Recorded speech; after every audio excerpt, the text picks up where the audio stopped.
Paulo e Barnabé e Tito não se submeteram à pressão dos judaizantes, permaneceram firmes para que a verdade do Evangelho pudesse continuar sendo vivida entre as igrejas dos gentios. Irmãos, eu agradeço a Deus por isso. Quando Paulo e Barnabé chegaram a Jerusalém, eles foram recebidos pela igreja. Isso está em Atos capítulo 15. Vamos recordar um pouco Atos capítulo 15. Quando eles chegaram em Jerusalém, versículo 4 e 5, né?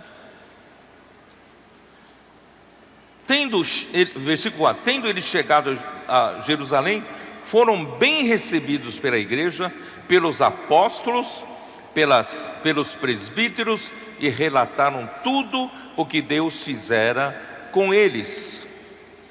Insurgiram-se, entretanto, alguns da seita dos fariseus que haviam crido, dizendo: é necessário circuncidá-los e determinar-lhes que observem a lei de Moisés. Quer dizer, jogou fora tudo isso que eu falei para vocês. Cristo morreu justamente para nos libertar, e eles querem nos levar de volta a essa escravidão, dessa obrigação da lei. Então, irmãos, um verdadeiro servo de Deus não cede a pressões para preservar a verdade do Evangelho. Irmão, nós não podemos ceder a pressões.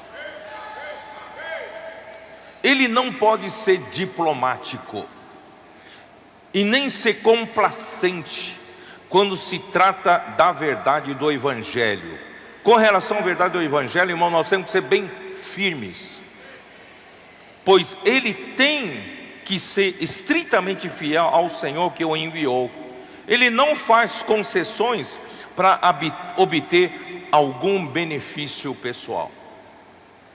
Mesmo sob enorme pressão, Paulo não cedeu, porque a responsabilidade dele era muito grande. Ele lutou para que a verdade do Evangelho permanecesse entre os gentios cristãos. Vocês sabiam que muitos anos atrás, em Cesareia de Filipe, aqui em Itu, acho que a maioria de vocês não conhece, a igreja de São Paulo tem um lugar chamado Cesareia de Filipe, e nós vamos fazer em maio a nossa reunião dos cooperadores lá. É um lugar lindo demais, um lugar bonito. O auditório fica lá no alto, um telhado de madeira bonito, 150 toneladas de toras de madeira no telhado, e de frente um deck que parece que está no céu, suspenso no céu, lá no alto. Eu gostava muito de ir lá para ter comunhão com o Senhor logo cedo de manhã. Parece que não tem ninguém, eu e o Senhor ali direto, sabe? O lugar é muito bonito ali. E desde o ano 2000 começamos a ter outro foco, pisando, né, pregando o Evangelho nas cidades. Nós deixamos um pouco de lado aquilo ali.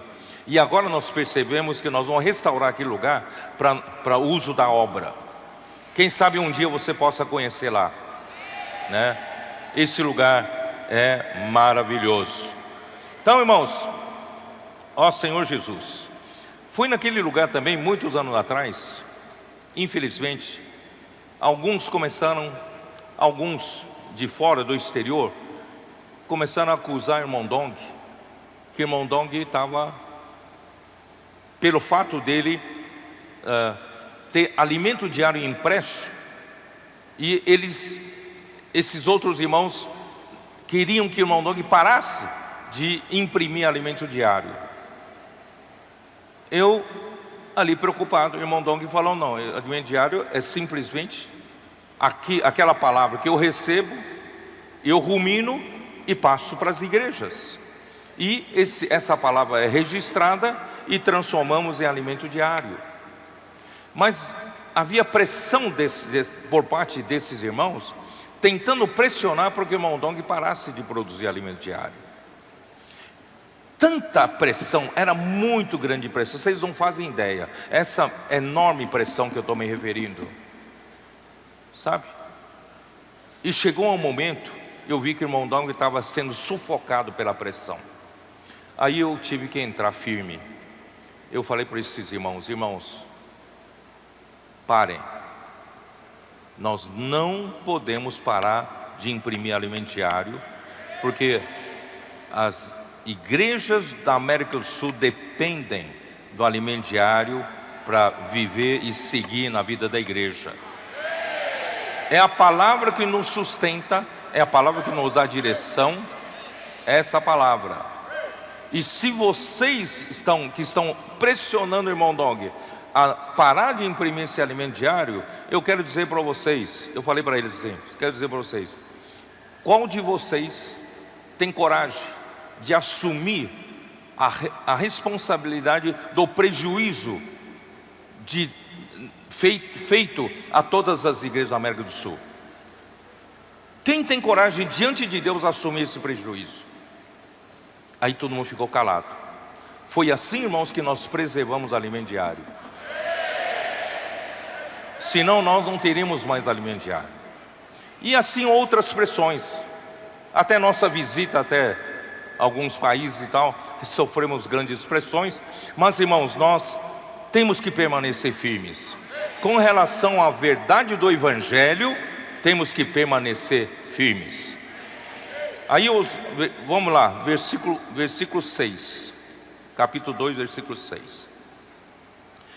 E quanto àqueles que pareciam ser de maior influência,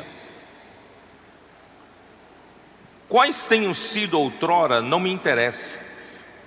Deus não aceita a aparência do homem, ainda que você tenha um status de apóstolo de Jerusalém, que andou com Jesus, os 12 apóstolos, né? Esses digo que me pareciam ser alguma coisa, nada me acrescentaram. Antes, pelo contrário, quando viram que o evangelho da incircuncisão me fora confiado, como a Pedro o da circuncisão. Pois aquele que operou eficazmente em Pedro para o apostolado da circuncisão, também operou eficazmente em mim, para com os gentios. E quando conheceram a graça, a graça que me foi dada, Tiago, Cefas e João, que eram reputados colunas, me estenderam a mim e a Barnabé a destra de comunhão, a fim de que nós fôssemos para os gentios e eles para a circuncisão, recomendando-nos somente que nos lembrássemos dos pobres, o que também me esforcei por fazer. Não é o ponto central, mas eles me pediram fazer, tá bom, eu vou fazer, tá? Então, queridos irmãos, os líderes de Jerusalém nada tinham que ensinar Paulo. Pelo contrário, o ministério que Paulo recebeu da parte de Deus era de completar a revelação de Deus do Novo Testamento. Onde está esse versículo? Cadê os nossos adolescentes? Onde está esse versículo? Vocês não sabem, né? Falei já várias vezes. Colossenses 1, 25. Se lembra ou não? Colossenses 1, 25. Vou ler desde o 24. Agora me regozijo nos meus sofrimentos por vós, e preencho o que resta das aflições de Cristo na minha carne, a favor do seu corpo, que é a igreja, da qual me tornei ministro, de acordo com a dispensação da parte de Deus, que me foi confiada a vosso favor, para dar pleno cumprimento à palavra de Deus. Na verdade é para completar a palavra de Deus. Mas completar a palavra de Deus é no sentido de completar a revelação da palavra de Deus. Deus deseja revelar a nós todo o plano da salvação de Deus para o homem, para que Ele possa salvar o homem completamente, né, que Cristo possa reinar completamente a sua igreja, para que Cristo seja o cabeça sobre todas as coisas. E para isso, alguém precisa receber a revelação e trazer esse quadro completo desse plano da salvação de Deus. Irmãos, graças a Deus, a Paulo foi encarregado dessa tarefa tão importante. Por isso, irmão, Paulo disse: eles não me acrescentaram em nada, porque o que eles tinham, Paulo já tinha recebido do Senhor. E o que Paulo tinha, eles não tinham, porque Paulo tinha essa missão complementar de completar a revelação da palavra de Deus. Então, Senhor Jesus, então Pedro menciona, Pedro menciona em sua segunda epístola, capítulo 3, 2 Pedro capítulo 3, versículo 15 e 16, menciona a respeito de Paulo, não menciona? 2 Pedro 3, 2 Pedro 3, versículos 15 e 16.